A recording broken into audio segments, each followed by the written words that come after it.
Hi, I'm Dom Hind, and fuck, I'm nearly 50. Actually, I'm 48 now, and lately I've been thinking about something that's a bit uncomfortable. How much of my life has been driven by beliefs I didn't even know I had? The way I show up, the way I react, the decisions I make, what I put up with, what I avoid. Because I think most of us believe we're consciously choosing our lives, but I'm not sure we are. I think a lot of us are just running patterns, old stories, old beliefs, things we picked up years ago and never really question. And then you hit a point where you kind of stop and go, hang on, is this actually how I want to live?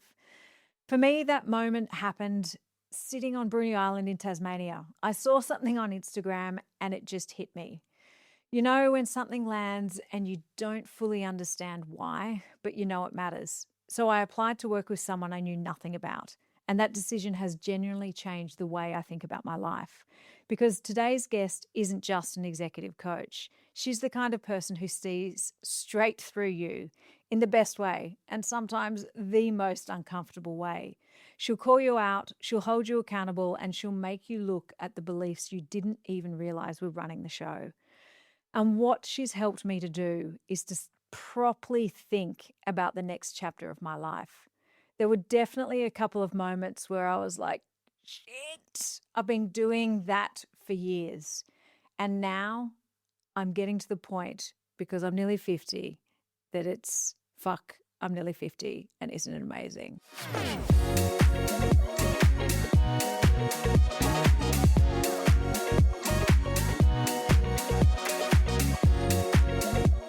Vashti Whitfield is an executive and personal coach who works with people who are ready to really look at how they are living and why. Through her individual coaching and her group programs, including Radical Reframe and her group work as well, she helps you get clear on your values, understand how your behaviour is linked to what you believe, and questions the stories you've been carrying around for years. This isn't surface level work. It's about looking at different chapters of your life, what shaped you, what you've carried forward, and then deciding what actually comes next. She gets you to think about what really matters, what goes on your bucket list and what goes on your fuck it list. And then the harder questions. Are you actually living in line with any of it? But what makes Vashti's work so powerful isn't that she just teaches it. She has lived it. After losing her husband Andy to cancer, Vashti found herself navigating unimaginable grief while also being the steady, grounded presence for her two young children. That experience became the foundation of her documentary, Be Here Now, which is a really raw and beautiful look at love, loss, presence, and what it means to keep going when life doesn't go the way you thought it would. And now, through maybe an upcoming book, That's good. I like that. Keep that. she continues to explore grief, resilience, and what it actually looks like to rebuild your life while holding it together for the people who need you. And I think that's the part that really stayed with me, because this isn't just theory. This is someone who has had to live through something incredibly hard and still find a way to show up for herself, for her kids, and now for other people. And I think when you've worked with someone like that, you feel it. You really feel it. And there's a level of honesty that you can't avoid. And definitely you can't hide from it. Vashti, welcome to Fuck, I'm Nearly 50. Thank you. Yeah. If someone was to meet you at a dinner party, how would you explain what you do? Depends who I'm talking to. So if someone asks me at a dinner party, what do? I usually say, enough about me. Tell me a little bit more about you. Deflect. But generally, as a rule, it really does depend who I'm talking to. There's an expression which is speak into people's listening, yeah. which means share and speak to what they're able to recognize and hear. Mm-hmm. And so if I'm in a certain environment, I might call myself an executive coach, which is Yes. a considerable amount of the work I do. If I'm in an environment where perhaps I can already see or feel that somebody is looking for a different answer, I might say that I'm a transformational facilitator. So it moves in the space Yeah. of development and human development. So usually I just say I'm a change management expert, and people say, what does that mean? Yeah. And it means I work with people at the intersection of change, Yeah. whether that's exciting, positive change or whether that's very unexpected, traumatic change. Yes, I think that's a great descriptor for you. What can you talk about radical reframe? So when you say talk about the radical reframe, Oh yeah, the radical do you mean reframe. it as a concept As or a one of my concept, programs? as both, as a concept, because I mean I have just gone through the radical reframe program, yeah. and for me, it was amazing just to be able to have that time carved out to think about me. So, first of all, the radical reframe is interesting because there's some fantastic concepts, theories, writers out there, especially in the leadership space at the moment, where radical is inserted in front of a number. Yes. Yeah. Radical candor, Yeah. radical acceptance, radical leadership, all of the above. And interestingly, the radical reframe came about because of the nature of my work. And I thank you for the lovely extended bio. But I've actually been working in the space of elevating human potential, whatever that means, for nearly 25 years now. Wow. I first started coaching back in the millennium, which seemed such a big deal when it was going to turn to the year 2000. We thought the world was going to end, everything was going to end. And now that just feels like an age of innocence. But that's where I began coaching. And so interestingly, people often misunderstand this. They think that the extraordinary transition and transformation that occurred when somebody so important in your life dies, that you are, and we can talk more about this later, you're called or moved or forced to perhaps look at life a different way because you've experienced death. But actually, prior to that, I was already working in the space of performance coaching, professional coaching. And so when my husband died, and I was really struggling because I was actually thrown into the legacy of his momentary fame, shall we call it, but his beautiful legacy as well, and who he had meant to people. And with my own awareness of how I could change something of such loss into something of such purpose and creativity and meaning, and as a give back, all these things began to initiate. I started this blog, which was called Maybe McQueen. And Maybe McQueen was because he was in a conversations about potentially playing one of his idols, Steve McQueen, not the director, the movie star. And so I thought, what do I call this blog? And by the way, this is back before social media, what it was. And so I called it Maybe McQueen, as in, maybe I will, maybe I won't. You have the luxury of choice. And so when I started this blog, it was a very candid, I was terrified. I'd never put my writing out there because I'm dyslexic to a degree, which we can go into another time. But it was very personal, but also I just thought, fuck it. And I remember pressing post on my first one, and it became this huge blog where people not only were able to stay closer to Andy, but they were able to experience in real time my processing, being a widow, grieving, having a little 4-year-old and a 6-year-old, and what that meant. And I was really struggling because I was noticing that I was called to do this incredible work that had such an impact, and being able to language it already in the professional development and personal development tone. But I felt so torn because Jessie and Indy, my cubs, really needed me. And I was working with this terrific coach in London, and I was really torn. And it's very unusual for me to use the word struggle, and I've already mentioned it, but I was struggling, and probably in there I was avoiding grief. Right. So you were keeping busy. I was keeping busy, but also it felt so purpose driven. Now, you asked me, where did the radical reframe come from? It was when one day I was at 4:30 in the morning because of the time zone, talking to my coach, and I was crying, and I was saying, I don't know what to do because there's so much to do for the film, for the book, for the kids. He said, well, what if right now you're just supposed to be a mum? And I was so torn by that, that I said, you don't understand. I'm the provider now. I have to provide. So how am I going to provide? And as much as everyone likes to think, Wikipedia, what Andy left me with, we always describe his life insurance as meaningful life lessons, and that was about it.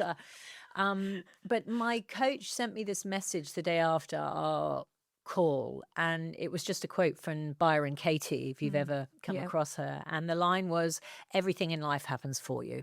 Yes. And it took me a moment to reconcile what he was saying, because I was very much, and please, to anyone listening, this is not about taking away from the level of grief that one enters into when someone loses someone or something profound. But there was a moment where it was swallowing me whole. Yeah. And it was also cultivating a whole set of stories of who I had to be and what I had to do to survive and provide. And that one line that said everything is happening for you didn't change my situation, but it changed my outlook. It changed my perspective. But it wasn't one of those kind of cheesy moments. It was quite literally like a kind of Lord of the Rings Gandalf moment where or something, where someone shakes the staff, boom, boom, the clouds change, like something blows through. There's some like strange like music, and it was a visceral shift in my body where I got that it was actually a completely radical reframe. Yeah. And so that's where the radical reframe, it's not about radical. It's actually about how simple and small it is, but the profound radical shift it can have if we change our perception. I love that. And I can definitely identify with the trying to keep 1,000 things on the cards to avoid dealing with things. Why do so many people get to this stage of life and realize they've been on autopilot? So stage of life meaning? Meaning getting towards their 50s, later in life. Yeah. Kids have grown up, not sure what's next for us. Well, and I always say this is my take on it. Do with it what you will. When we get to a certain stage and age, and I'm gonna use the two words separately because some people move into it earlier, some later. There's a particular stage, whether you have or haven't had young, as in children. Yep.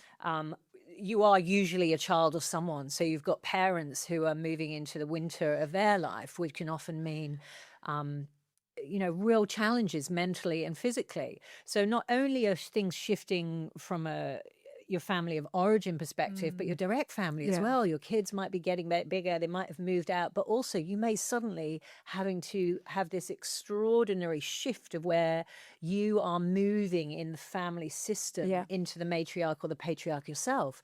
You're suddenly looking at the mother or the father lose their capacity or their cognition, and things start to shift. And it is the absolute definition, whilst it's always going on, of transition. Yeah. And so when we're in that time of transition, I always reckon it to we hear about it all the time, those 3 stages of transition. And the first is the ending. If we liken it to a relationship or a particular business or career, that it's come to an end. It's never going to be the same again. It's the same as, my husband passing. That's never going to change. It is here. And we can feel it sometimes in relationships, perhaps when our kids have left home, or maybe something specific happens. Somebody, your best mate passed of a heart attack, particularly for men. These sudden shifts start to occur with mortality or the recognition of where we thought we'd be at a certain time. Yes. And so we have these 3 stages: the ending, the messy middle, which I always talk about can go on for years, and then the beginning. Yeah. And so when we get to a certain stage and age, usually what's starting to occur is an ending, or we are slap bang in the messy middle, and we're not quite at the beginning, but we want to know what that beginning is or how we get there. So that's my reckoning of why it is now. But also we come into this particular time where, especially with our elders moving into the next stage of passing on, unconsciously we recognize that we're next off the block. So we start to turn our body and start to look back at, so what has or is, or do I want my life to be about? So you said, I know I need to do the work, but I don't know what the fuck this work thing is that everybody talks about, because I've got 17 businesses and I'm like the most high functioning, I'm really being in my potential.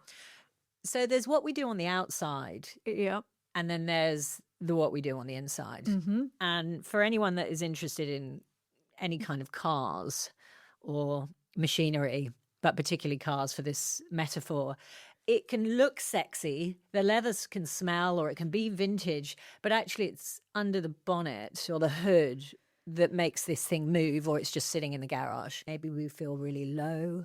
Maybe we're looking at our partner after years thinking, I fucking hate you. Why am I still with you? Yeah. Maybe we're looking at our incredible kids, our incredible businesses going, why do I feel so numb inside? Mm-hmm. Little things start to come up.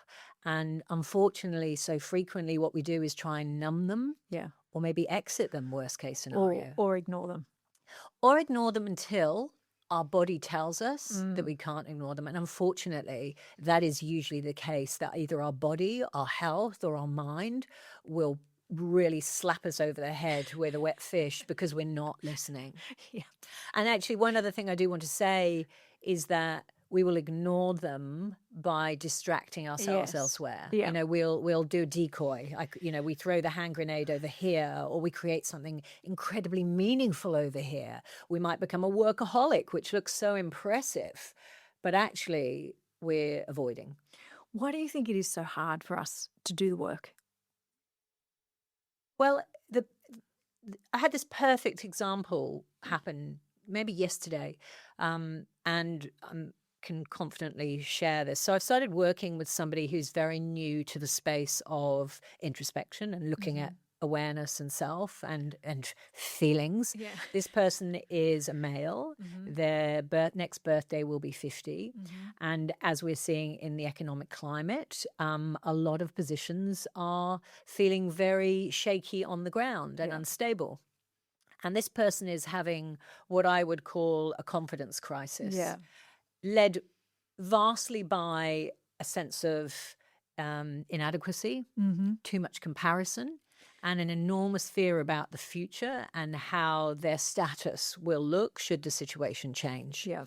And so speaking to them, I explained the very simple basics of when we're operating out of our safety bias, and we're in, what we all hear all the time now, we're in that flight or fight. So we're operating out of fear.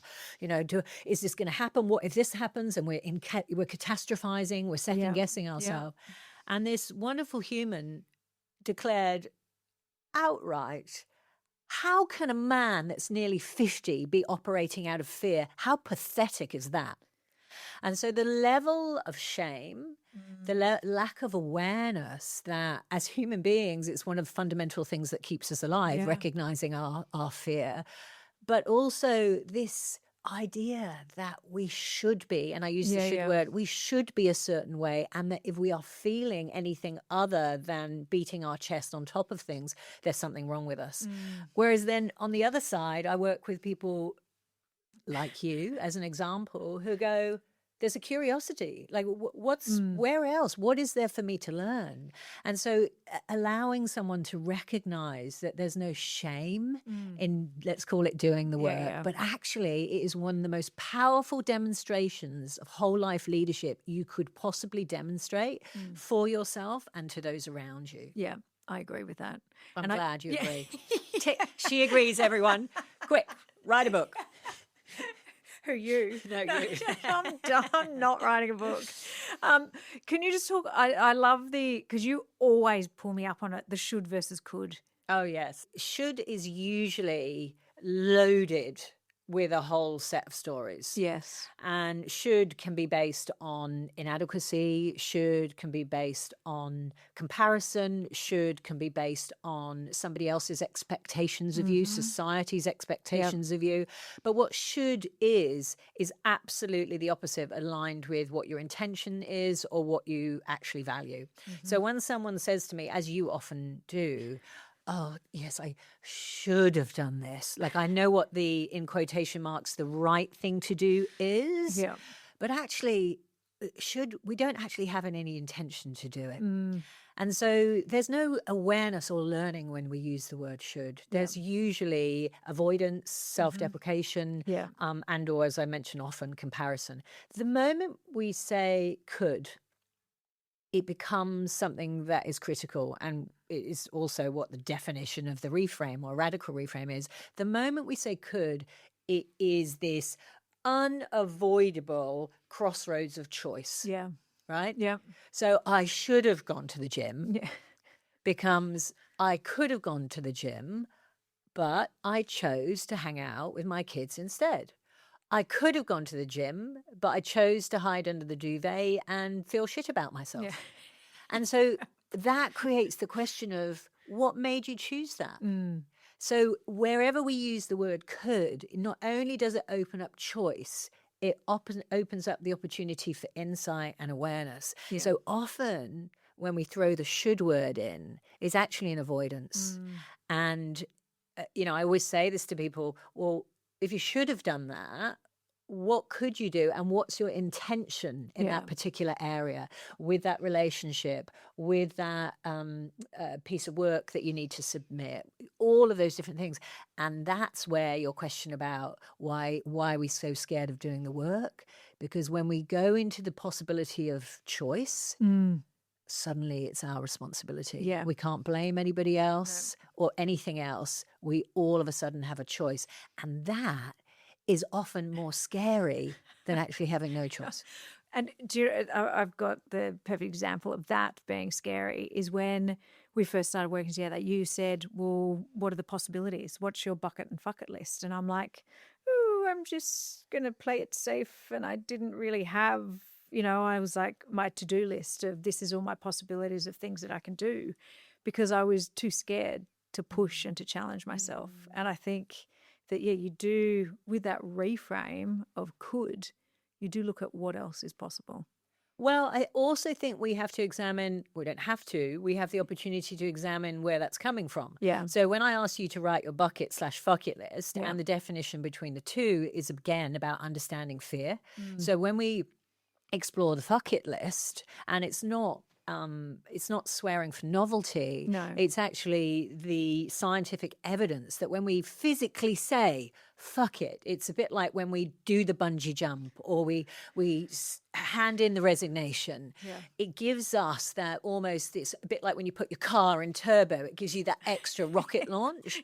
The fuck it list is about looking at what if I didn't fear or care what would I, not could I, what would I take a chance on? And for someone like you, ready to get the dirt, people, what's the role we play when we're writing that list? Are we being the good girl? Yeah. Are we being super mom? Are we being the super entrepreneur? For me, am I being like the deeply inspiring, purposeful, am I? Yeah. And I wrote something the other day for something I was working on, and they sent it back and they said, this sounds really good, but it sounds like you're running one of your programs. What are your honest answers? And I was horrified because I thought I came across as authentic, but I'd gone into facilitator mode. Yeah. It wasn't just authentic.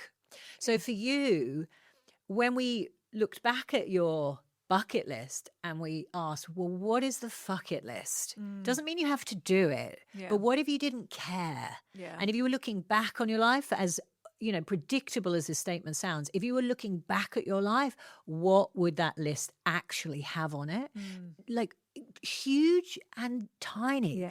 One of the exercises I do, which you know about, is I ask people to look at two aspects of that. What are the adventures you want to experience, and what are the things you want to feel? And when we move into that latter, the experiences we want to feel, I'm often working with people that have come out of, either major business partnerships or relationships or divorces, and they might say, I want to actually feel the embrace of some soft, gorgeous human kissing me on the edge of Machu Picchu while we're about to, and it just goes into this like absolute hilarious almost script, but it allows people to explore what's underneath, as opposed to it sounding like it's sounding what is supposed to be or what should be read according to whoever's rules you're living by. Yeah. And I think one thing that you got me to do is to think about the characters that play in my life and also in my head all the time. And I do think when I was writing the bucket and the bucket list, it was very much on the what can I do? What can I know that I can tick off the list? How can I actually be the performer and make sure that I get it all done? Whereas it actually helped to shift, not think about those characters and look at something else. Well, to be able to, it always sounds, for some people, I'm not a big fan of this description, but it can sound a bit woo woo. Yeah. But what I'm about to say is that when we're present, we're aware. Yeah. Eckhart Tolle always talks about when you're not present, you're in the ego. Yeah. And the moment you're aware that the ego is play, you've become present. And so when we're present, that, you talked about the sub-personalities. Yeah. We all have these different, almost like a cast of characters. Yeah, like yeah. imagine you're going to the theatre and you've got the control freak, the comedian. Each of those characters has come up at a particular point, partly because you might have an element in your little magical child, but usually it's a point of survival. And they become really, really adept and strong. And before you know it, you're going to see this play and you've got these 3 fucking characters. And you're like, I came for a romantic comedy. And you've got the control freak, the entrepreneur, and, the dormer. And so when we become aware that those characters, when they feel threatened, tend to go in and steal the show. When we're aware of that, well, Dom can suddenly sit down and go, I'm doing my homework for Vashti and I'm supposed to be showing up to do this exercise as the carefree girl before she gave a fuck. Yeah. So what would she do? Not what would sensible mummy do, or the provider, or the risk assessor entrepreneur. So again, when we become aware and we become present, that is where we have a choice to imagine something different. Yep, I love the being present. It's last week, Dr. Mark Williams, he came in and said, got to get off your phone, turn off the notifications and just be present. And I've been doing it and it's just so much easier. Get out of your ego and just be present. Well, there's this, I probably shouldn't say this, but there's a should word, but I could and I will, which is I think there was one of the Mel Robbins episodes where there's some expert, as she has every episode, and they're like, and if you get off your phone for however many hours a day, you will reduce your anxiety significantly. And it was one of those moments where I had to say, do people really not realize that? But actually, and I see this with a number of my clients where, and as a solo parent myself, I completely understand it. Being present is this idea that when we're multitasking, we have this false idea that when we're creating more time for ourselves later. But what actually starts to happen is when we do shut off the phone or the laptop or whatever, we haven't shut down. Yeah. So our nervous system is just on. Well, and the brain's going, what do I need to do next? What do I need to do next? Right. So it's the consistency and the habit of doing that and actually recognizing what it means to be present. And like anything, if you don't create the space to do it consistently or bring some awareness to, are you actually listening to this person you're with? Or are you thinking about what you want to say or what you need to do? Yeah. And so that in itself is a practice. Yeah. And it's a daily practice. It is a daily practice. It's just reminded me. And I've been promising myself I need to get back to my meditation because I need to just center myself. So yes, thank you. But notice what you just said there. Did I say should? No, you didn't. Oh, good. She did a really good job. That you've just reminded me I need to get back to my meditation. Hands down tells me that you don't have a clear intention to do it. Yeah, okay. It's not a priority. Okay. What should I have said? What could I have said instead? It's not about what you said. It's about having a conversation with yourself about what is the intention around being present. Because this is one of those really interesting things. And I with myself and with so many of my clients, it's we have to have a motive for doing it. Yeah. We have to have, what is my core value and why would I do that? Because most of the time we are completely disconnected with the outcome or the consequences. So for an example, And I can own this with my hand on my heart, having run a business from home and prioritizing parenting. So working much more from home than the office, especially with younger kids and kids having just gone through their major exams, that I will be on my phone sending a client a message or creating some content for a program that I am running and selling as the provider. Yeah. And I might also be doing some creative writing because I'm a writer as well. And my kids will say, Mum, get off the phone. Because what they're observing is that I'm still on my phone. Doesn't matter if I'm writing a chapter of my book. Yes. They're observing it. So the other piece there is, well, what's my intention around what I'm modeling to those around me? What's my intention? And if you keep saying to yourself, if I don't do this right now in the economic climate, the business is under pressure.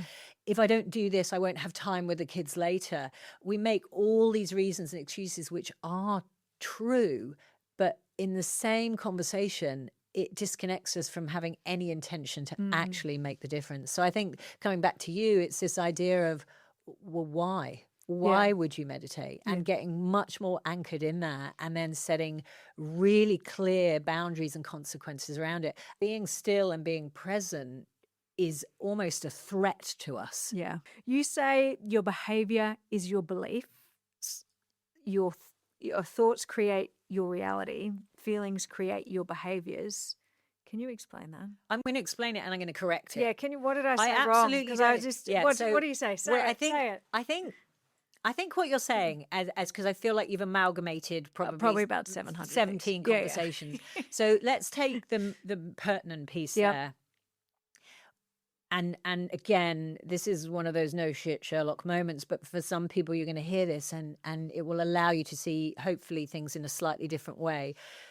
What you think becomes your reality. Yes. Right. So let's think of a thought like a scene. You know, let's imagine you're watching a Netflix show or something like that, and you press pause. Or if you're watching a movie, you'll be able to select the scenes. Right. So you've got thoughts that they just come up. And if a thought keeps coming up, the same thought, the same series of thoughts, it becomes what you start to believe. Yeah. Right. So they're not giving me attention. They don't love me. Why aren't they choosing me in the meeting? See, they've chosen Dom. What's happening? Oh, look, I haven't been invited too. So we keep thinking a pattern of thoughts that before you know it becomes the reality of I'm not enough. I'm not interesting enough. I'm not going to get the job. Why should I go for the promotion?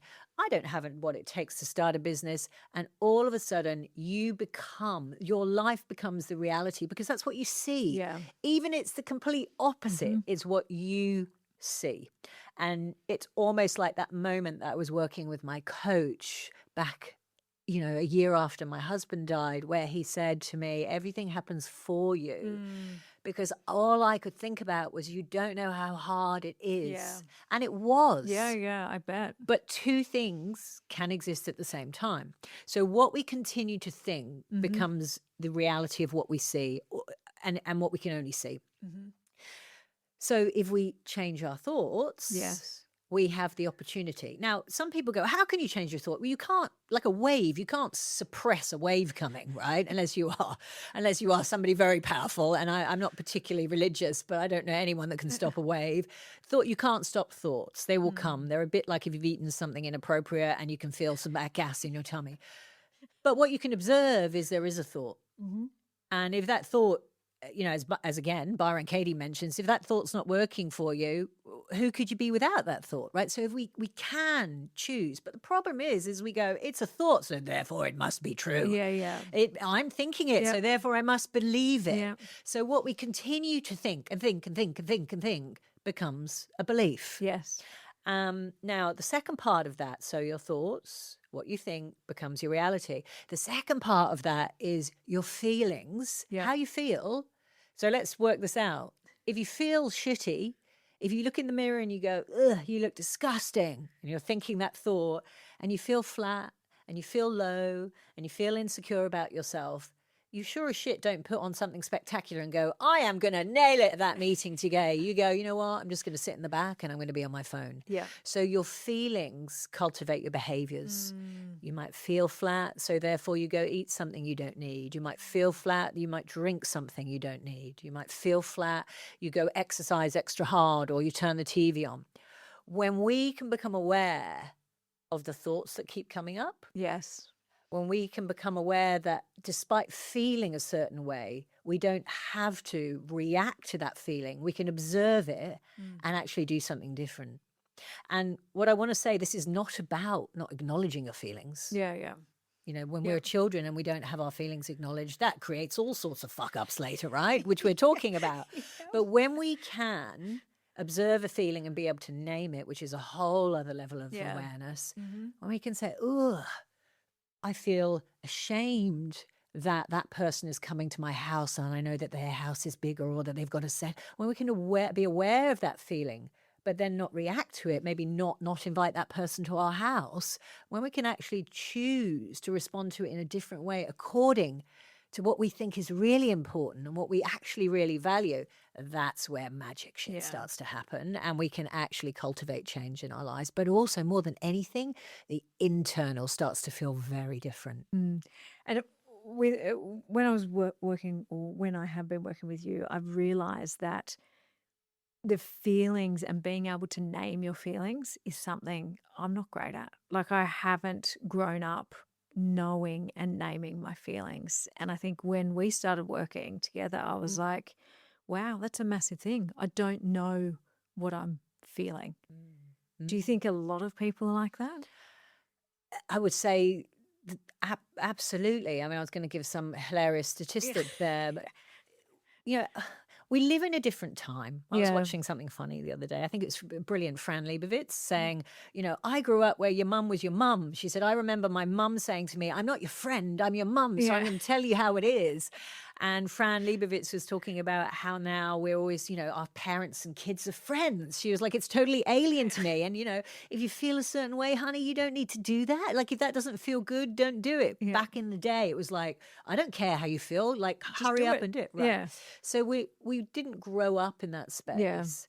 As some of us did. But the challenge with that, and I particularly find this with men, however, it's not exclusive, is if we were in our childhood always required to suppress how we felt in order to protect, in order to keep the peace. That was certainly the case for me. It was keep the peace. I had two incredible parents, but who fought violently and passionately and constantly. And so not only in my own household did I have to be the peacekeeper, but I grew up traveling around, you know, countries where there was civil war. And so I am the absolute consummate peacekeeper, negotiator, you know, high-level empath. So when we've never learned to be able to recognize a feeling, we mistake that often for resilience. Resilience is being able to recognize the feeling, own it, honor it, and work through it. However, when we can't name it, when we can't even recognizing it, we then lose the opportunity, the choice to actually choose if this is how we want to operate. So as a parent, for example, or even as a senior leader, if we recognize that there is uncertainty, there is fear, there's a level of chaos going around, and somebody is feeling deeply insecure and deeply unstable, when we say, you know what, you're just going to have to pull your socks and get through it, what starts to happen then is people disconnecting from themselves. And that's where destabilization occurs, and we end up actually facilitating these very non-resilient human beings. What's an example of a belief that shows up in behaviour that people don't realise? What's an example of a belief that shows up in people's behaviours that people don't realise? A perfect example, which I would use, which sounds very obvious in the world we live in today. You know, I live in a place called Bondi, in eastern suburbs of Sydney, Australia, where if you were an alien traveling over the top, you would go, what the fuck is this? It's like some weird human gym. And why do people only wear things that show all the creases of their bodies? Because it is just one giant gym. I know for myself, often avoiding my own creativity, I lent into being, you know, this kind of Amazonian warrior type strength that I've always had. I always lent into physicality, exercise, training, and boxing and kickboxing, because I was really strong. but it made me feel good. Yeah. And so it looked impressive. I mean, I'm sure some people read through it straight away. It looks impressive. We see it everywhere, all over social media now, in this absolutely intimidating, overwhelming way where it's, let me show you what I eat today. I've eaten 3 peas. Let me show you my incredible 6-pack. And then we get extraordinarily surprised when suddenly an influencer has taken their own life. Yeah. Because they looked so fit and perfect, and what they were putting out in the world seemed to be in alignment with what we supposedly value as success. So you asked me, what's a belief that we often see as a behavior?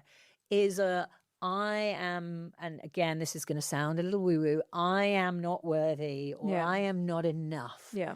And that will often come out in the form of what we think looks extraordinarily successful. And again, that's not to take away from the validity of many of those aspects, Yeah. like taking care of yourself, like having a goal and bringing a business to a fruition. It's where the over-functioning of it, we can see that there's a level of self-worth that is only that has a facade to it that says, look what I'm doing to prove who I am. Yeah. And I that is a simplification, but I hope that answers your question. No, it does. It definitely does. And even with something that sort of extends from that is into the patterns. Why is it so hard for us to see our patterns and our past patterns? Well, there's this really interesting example. I was talking with a client recently about something happening in their own life, and they were making it completely personal to, why am I doing this? Why do I continue to be in a relationship with a certain type? Now my business partner, I realized, has the same behaviors as my personal partner. Why do I keep doing this? And I'm doing the work, and yet I still keep choosing. And other than the obvious unconscious bias conversation we could have, what we actually realized was these were patterns that she had grown up observing and watching. So much of the time, the patterns that we play out are learned patterns. Yeah. Right? So it's like watching a parent or a caregiver make dinner a certain way. You know, like let's just go with carbs because that's so controversial. Let's just say you're making a pasta. So you get a pan of water and you fill it up, and maybe you salt it, maybe you put olive oil in or not, depending on your beliefs. You do it a certain way. You've watched that the whole time. You watch how that parent does it. Maybe they have music on, or maybe they're grumpy and they don't talk to you. And before you know it, without being taught it, you have observed the pattern. And now that can happen in a much more darker way. Yeah. We often find that people who find themselves, let's call it in extracurricular relationships, where we often stray. The same can often happen with, work addiction, with alcohol addiction. It is a learned pattern of behavior. So one of the things I always say is, well, not say, but do, is not only do we look at our own patterns, we look at where we might have learned that pattern. And the same goes for those that have left school very young, or left home, I should say, very young. And then you find yourself in the world or in a certain work environment, and in an organization where you almost become institutionalized to the patterns and the ways. And I see this all the time with the way people communicate. You've just said 100% for the 50th time in 3 sentences. How do you actually feel? Because it's a pattern of communication. Yes. So when we stop and pause and observe our own patterns, we then have the opportunity to question, where did that pattern come from? And with awareness, is that working for me? I mean, look at AI now. We're having to repattern a whole way of doing things, which doesn't totally sabotage our creativity or our critical thinking. How do we maintain that and yet still evolve? And that's another whole juicy conversation. Absolutely. But talking about a juicy conversation, values. So something that you taught me about values, and I've done a lot of work on my values, and I thought they were steadfast and exactly where they needed to be. Like, I've had them for 10 years and they were exactly the same. You made me question my values so much that my you wanted values... to kill me? No.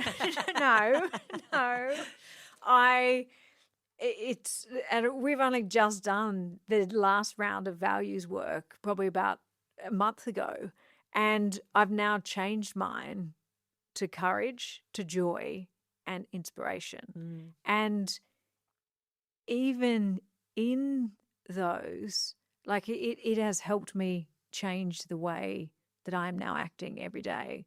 Why do you think values can change, and why do they need to change? Values can change because we have a series of values. Yeah. So we have a set of values that kind of come with the package, in the box. You know how when you get let's go IKEA for the usually actually IKEA is not a good example because they give you sparsely. There's not even an extra screw that you need. We all need one of those.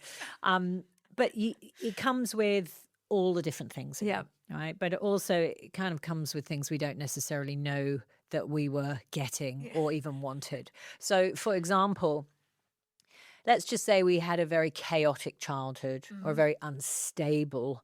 So one of the things we might value is stability. Let's say we grew up with very little. There was scarcity, maybe not enough food, maybe not enough love. We might value security and safety. We might value being adored. So we come with these values. So when you talked about doing the work, one of the first things we want to get clear on, if I turned up with nothing but my naked little body and a suitcase of these inherited values or required values to survive, what are they? Yeah.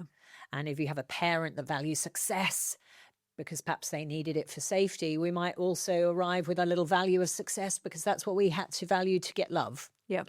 So once we've got clear on what's in that little suitcase, we can look at them. Sometimes we need to acknowledge them because they are. Maybe security is something that still is an absolute necessity for you to even function.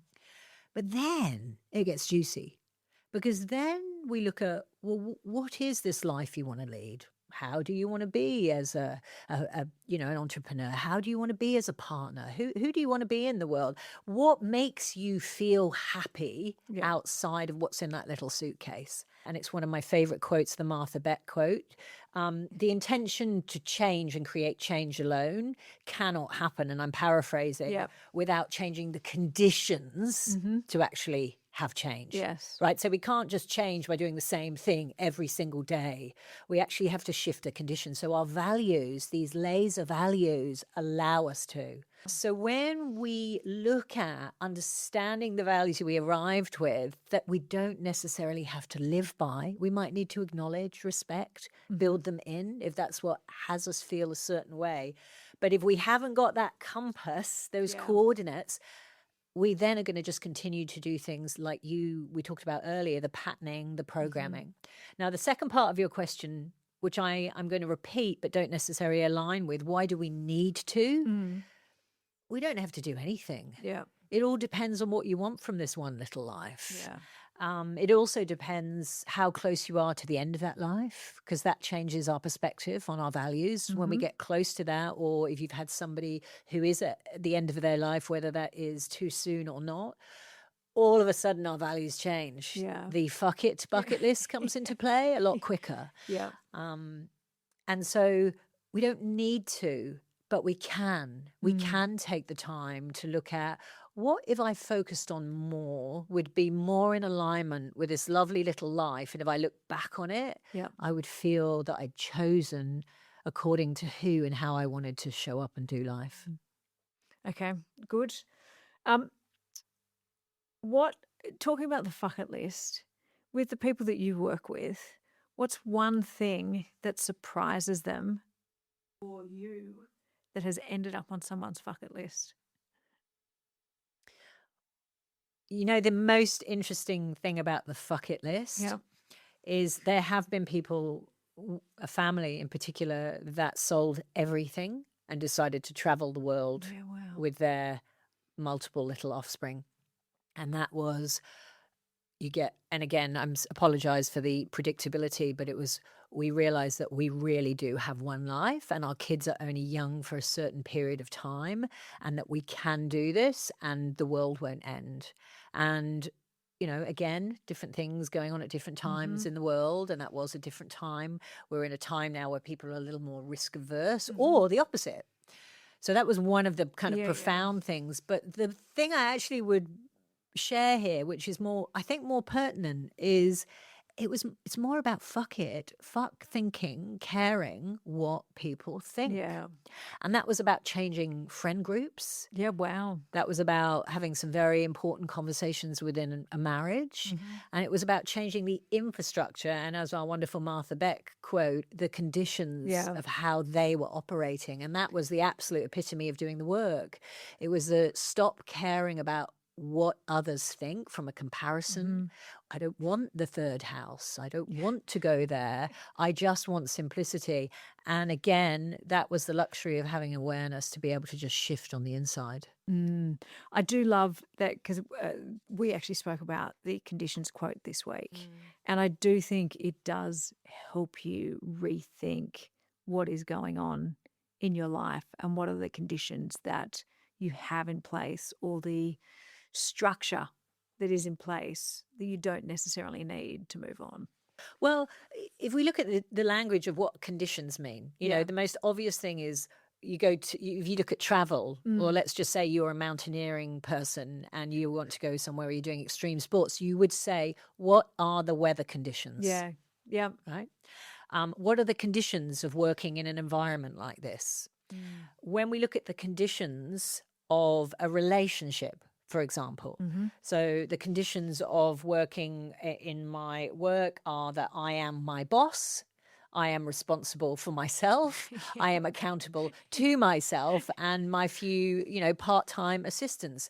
Those conditions have worked for a really long time. They no longer work. Working alone, for me, no longer works. And yet it's a safety mechanism because I don't have to report to anyone. I can be a control freak. But also, if I need to take the day off to be with my cubs, I can. But now those conditions no longer work. So I have to change the conditions, which means collaborating. Which means looking at joint ventures, because with my little compass of values, collaboration is one of my core values at the moment that I know will support changing the conditions that will lead me with much greater proximity and alignment to my goals and my wants and my vision and my bucket list. I know letting go of some of the conditions or changing some of the conditions is hard. How do you make it easier? Or can you make it easier? Or how do you actually let go of them? Well, it's interesting. First of all, to let go of something, you have to change it, right? Yeah. So, for example, you're talking, but we had a conversation where you basically said out loud, but that's hard. It was as though somehow you had thought that it would be easy because you now understood it. So therefore, it was just a case of letting it go. Yeah. Yes. You've lived through, just changing gears just for a little bit. You've lived through something most people can't even imagine. Losing your partner and then having to keep going. What did that period teach you about yourself that you couldn't have learnt any other way? It's always interesting. There's a side of me when I hear somebody say that you've lived through what most people can't imagine. There's another side of my work where I have the great privilege to work with people who have experienced the unimaginable. Yeah. Those that have lost their children and have experienced what I would consider far more traumatic experiences.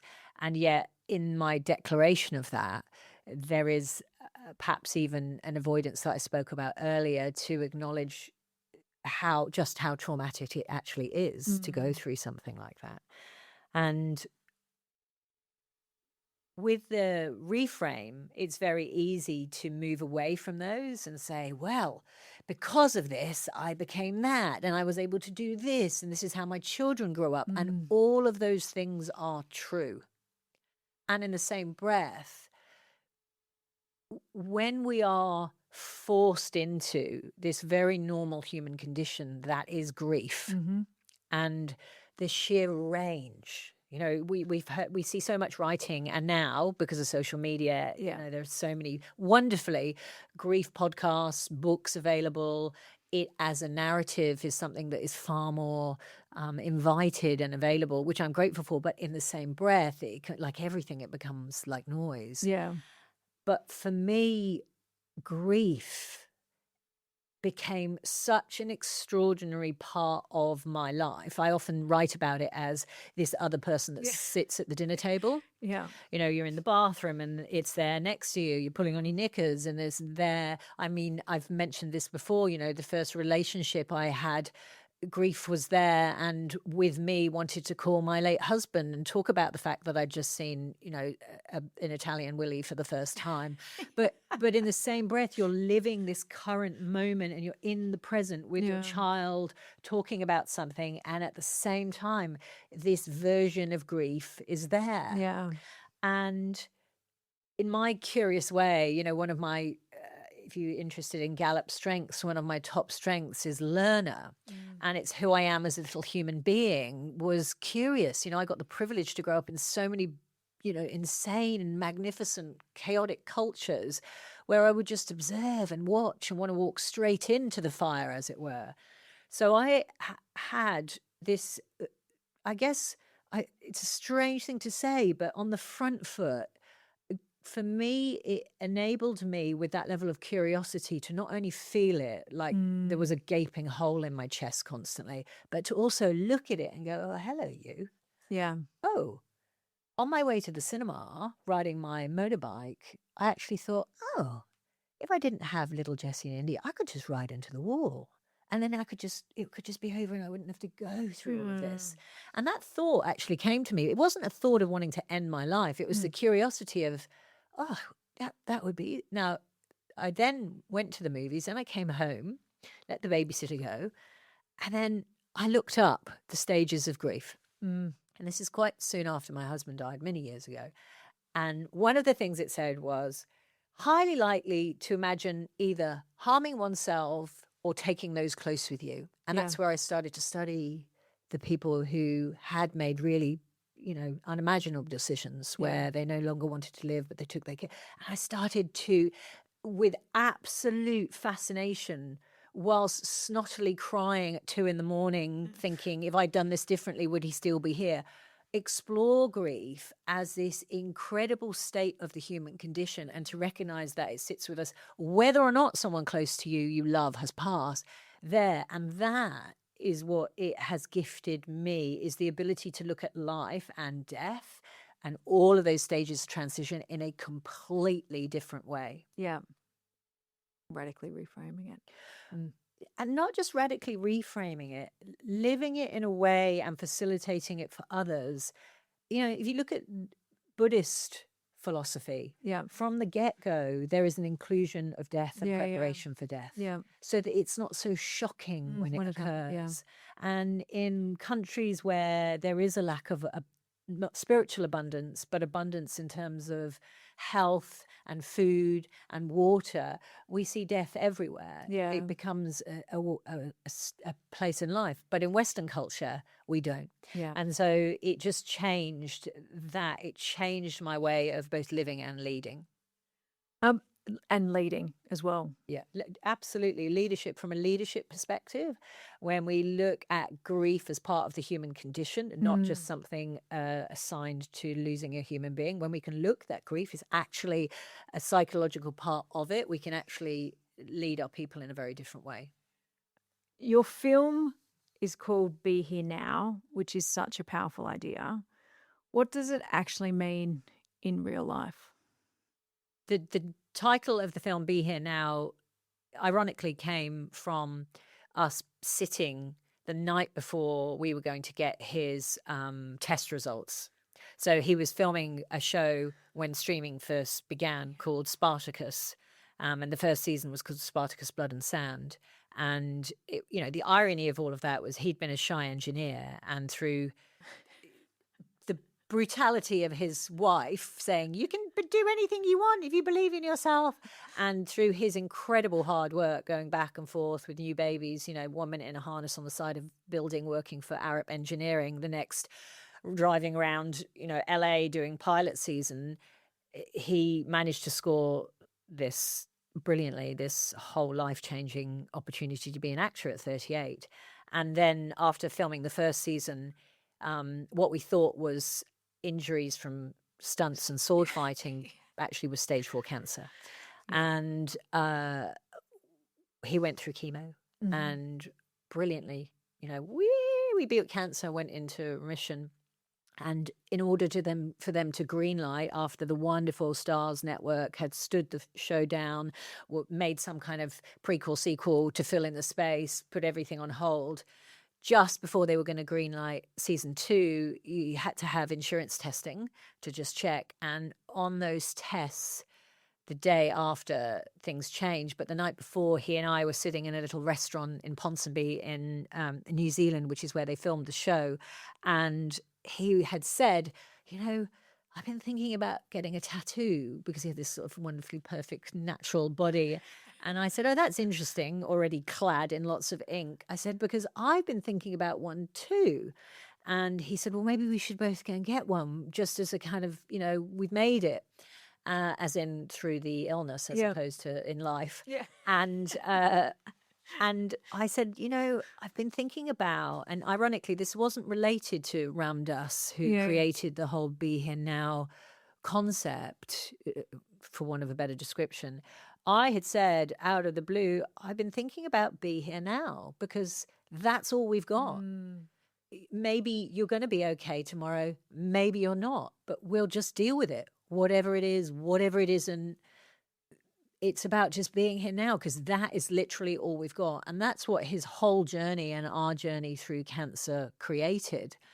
And ironically, look to the left and across the road, I kid you not, was this cool, tiny little boutique tattoo parlor. And we both potted across the road and got Be Here Now.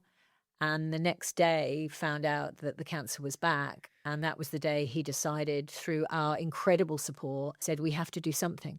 There has to be a reason for this. And of course, that's what we decided to name the documentary, was Be Here Now.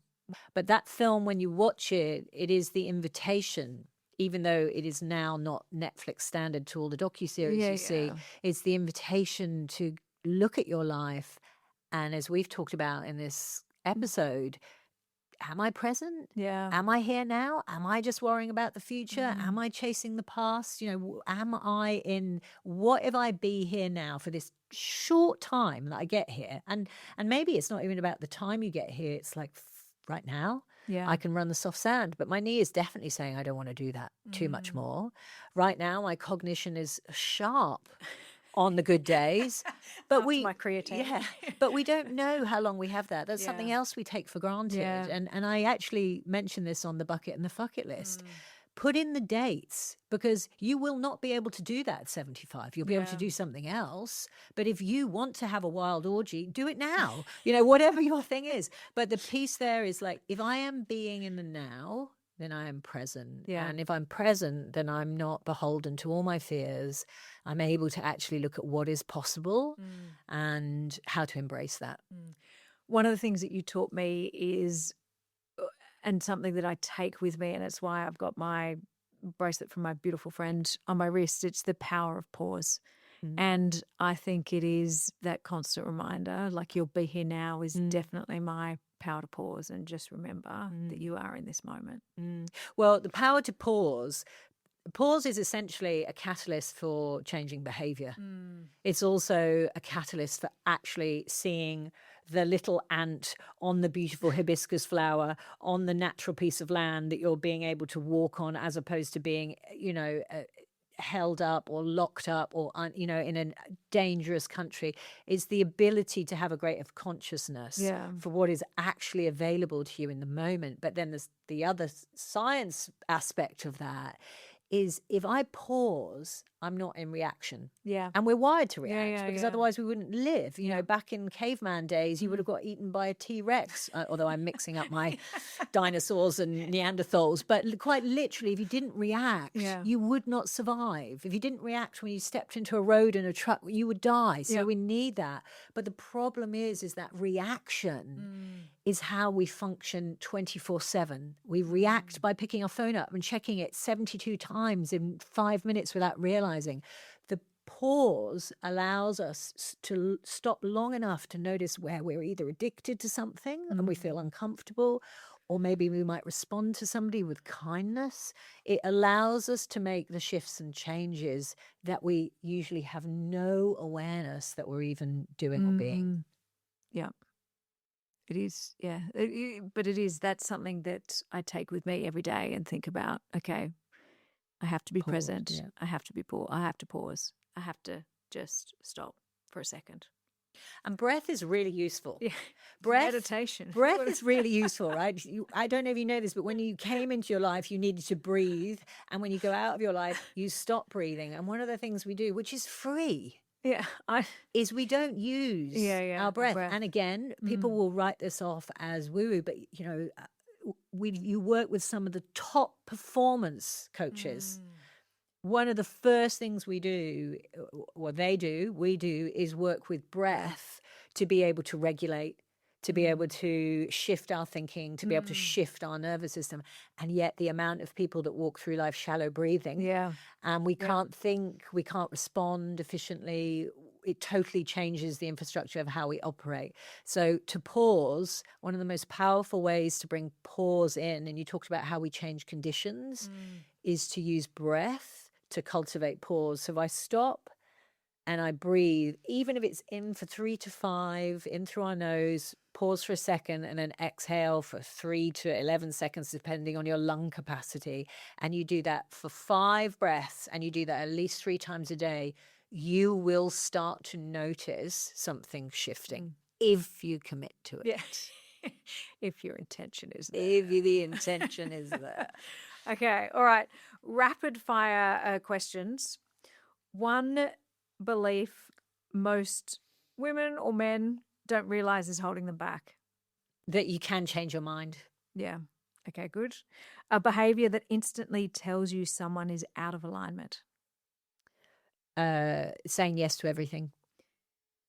Something people think matters but actually doesn't. It's the acquisition of commodities and things. Stuff. We have this very linear, by this age I should have, by this age you should have, my children should have this. And so it's checking the conditions, the conditioning of your beliefs. And does that really actually align? When you look, if you take a moment to look back on life, if you were like 80, if you have that luxury, would those things make it look like you'd actually lived your life in a fulfilling way? Yep. Okay, good. One small shift that can change everything. Reframing life, that everything is happening for you, that it's rigged in your favor. However traumatic the conditions are, doesn't take away the grief. It's what is this happening for? Yep. Okay. Your mood in one word right now. Calm. Oh, wow. You must be present. What's one thing about how we live our lives that people don't want to face but probably could? One thing about how people that we care so much about what people think. Yeah. Even the people that aren't alive anymore. Yeah. We Yeah. we operate in a way, often I see this constantly, where people are operating in a way to gain the love of a father that passed 15 years ago. So it's just an awareness of we didn't realize how much we cared, either what people think or how much we were looking for love. Yeah. Okay. And then last question, as I have a year and 3/4 until I'm 50, what would you recommend that I should try to push myself before I turn 50? Well, I wouldn't say you should do anything. Okay. Well, what do you think? What could I do? What could you do before you're 50? What do you want to do? Oh, so much. Well, but is that the problem? Maybe I should. My question is, what is it that we feel we have to achieve by the time because we have these really crazy milestones, Yeah, we do. So Yeah, yeah. 40, so 30, 40 and 50 have Yep. particular milestones. And when you know this because we've worked on this to a degree, when we look at life in chapters, and I Yes. break it down Yeah, yeah. into specific ages, when I look at my 30s, in my 30s, I got married Yes. to my husband. We had 2 children. We bought our first place. He went from shy engineer to scoring a role where we were moving to Los Angeles and our whole world was going to change. I became the wife momentarily of somebody that we couldn't walk down the street in certain places without men and women pushing me out the way and telling me they couldn't quite understand why he was with me, but obviously I was a nice person because he was so handsome, to suddenly moving countries, to losing my husband momentarily when he became a superstar and used to leave the house at 5 a.m. and come in at 9 p.m. Yeah, right. and navigating that. I became a mum, but also felt very invisible as I stayed at home with 2 young people. We then found ourselves doing red carpets and doing what looked like was going to be a very different life. We then went into the chemo wards, where I went from red carpet to cancer, to then my husband dying. So the piece there is, I would say, this is the reframe. Yeah, yeah. What is it that you might want to let go of Yeah. to move into this next incredible decade of power as a woman and a man, but you're not turning into a man yet. That's not on your bucket list. But what do you and what could you seek to let go of that is actually weighing down the possibility of this incredible next decade of change? Because 50s is a decade of change. Yeah. Whether we like it or not, there's enough information on it. Our bodies are changing. And so rather than fighting that, we can embrace that in any way we want, but also what is actually going to stop you towing the line and moving into this incredible threshold, dragging some of the same old doggy, shitty bits on your shoe that you really don't need to be carrying anymore. So that would be my radical reframe. So my invitation is that, especially Fuck Me, I'm Nearly 50, your brilliant podcast, is let's embrace this next chapter that we are privileged to lead in alignment. And even if you are so deeply out of alignment, it's not just you. This is part of your journey. Your journey, doing the work. Doing the work is part of who you become. Yeah. And it's not about fixing yourself. It's about embracing that life and evolution is a constant thing that needs to be explored. Yeah. Okay. Good. I like the holistic life, and it does. The whole life. It has to be. Has to be everything coming together. Okay. I'm just going to have a pause and a breath now before I close. Vashti, thank you. Dom, thank you. Can I just come back to something that you said? Yes. Who gives a shit about what anyone thinks apart from you? It's a bit like who gives a shit about anyone. If you came to my house, I am still, having grown up in a camper van and driving around in chaos, I still like there to be beautiful aesthetic order. My face is too old for beautiful aesthetic order, but I would like to just say that, like, if I'm going to plump my cushions, I'm going to do it aesthetically equally, and this is not that moment. Oh, you are hilarious. All right. Okay. Thank you. Thank you. This conversation shows us that changing your life isn't about doing more. It's about being honest. And honest about what you believe, honest about how you're living, and honest about what's actually not working anymore or what I can let go of.